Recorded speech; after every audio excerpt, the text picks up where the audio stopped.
रामकृष्ण हरी माऊली. मी आमच्या मामाकडे गेलते आणि ही मामाच्या गावची सकाळ आहे.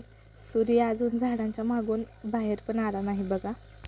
आम्ही आलो होतो म्हणून छोट्या मामीनी लवकर उठून रांगोळी काढायला चालू केलं होतं. देवपूजा पण केली होती आणि रांगोळी काढत होत्या. तुळशीला पाणी घातलं होतं. या शेळीला काल पिल्लू झाले बघा.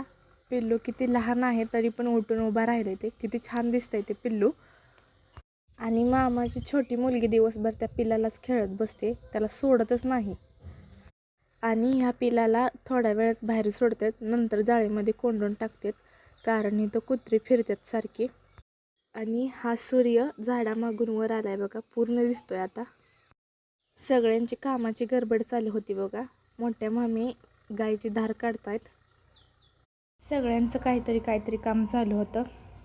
आणि आमच्या मामाच्या इकडं रामफळाची झाडं खूप आहेत. उन्हाळ्यात रामफळाच्या झाडांना रामफळं येतात आणि इथं बघा रामफळं आलेत. आणि इथं दारासमोर छोटा ऊस आहे आणि त्या ऊसाच्या पानांवर पाणी होतं बघा. सकाळचा टाईम होता, ऊन जास्त पडलं नव्हतं, त्याच्यामुळं ह्या पानांवरचं पाणी कमी झालं नव्हतं. खूप छान दिसत होतं ते सकाळी. कोवळी सूर्याची किरणं त्या पाण्यावर पडली होती आणि ती पाणी हिऱ्यासारखं चमकत होतं. सगळ्या ऊसाच्या पानावर बघा पाण्याचं ठिपकं होतं, म्हणजे त्याला आमच्या इकडं दैवार म्हणतात. आणि हे बघा पानांच्या शेंड्यावर जास्त पाणी साठलंय बघा. हे असं छोटं थेंब साठलेत पानावर आणि त्याच्यावर सूर्याचा प्रकाश पडल्यावर किती छान चमकतंय बघा ते. आणि छोट्या मामीने आंघोळ करून लगेच स्वयंपाकाला स्टार्ट केलं होतं. त्या भेंडी कापत होत्या बघा. भेंडी बनवायची होती त्यांना म्हणून भेंडी कापायला चालू आहे. अशी मामीने सगळी भेंडी कापून घेतली आहे. मम्मीला भेंडी जास्त आवडत होती म्हणून ती भेंडी करत होत्या.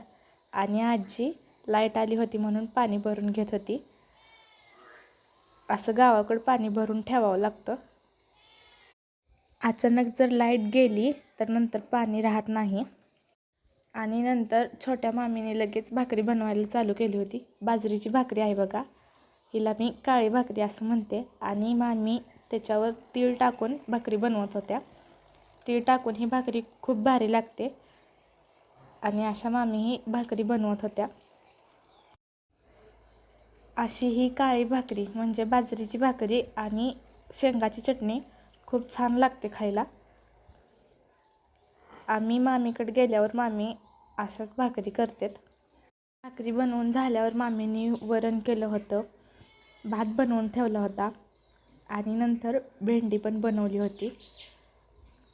आणि भेंडी खूप छान झाली होती बघा. आणि स्वयंपाक झाल्यावर बाबांचा उपवास होता, बाबांसाठी मामीने भगर बनवली होती. हे बाबांना दिलं होतं. बाबांना देऊन झाल्यानंतर मामीने माझ्यासाठी ताट केलं होतं. भेंडी, मकाची भाकरी, बाजरीची भाकरी आणि वरण भात दिलं होतं मला खायला. आणि वरण भात पण मामीने खूप छान बनवलं होतं. आणि जेवण करताना मामीने बीट कापून त्याच्यावर मीठ टाकून दिलं होतं सगळ्यांना. असं छानसं जेवण झाल्यावर काहीतरी गोड खायला पाहिजे म्हणून मामा जिलेबी घेऊन आलं होतं आणि मामीने एका वाटीमध्ये काढून जिलेबी दिली होती. जेवण झाल्यावर सगळ्यांनी तोंड गोड केलं, जिलेबी खाल्ली. आणि जेवण झाल्यावर मी आणि आई घरी येणार होतो. मामा येणार होते सोडायला. आणि आम्ही घरी येताना आईचं पाय धुवून मामी हळद कुंकू लावत होत्या. अशी काहीतरी प्रथा असते असं म्हणतात. आणि मामी छोट्या तेच करत होत्या, आईच्या पायाला हळदी कुंकू लावत होत्या. आणि हे सगळं झाल्यावर आम्ही आमच्या घरी निघणार होतो. बघा दोघींचं कसं गप्पा मारत चालू आहे सगळं.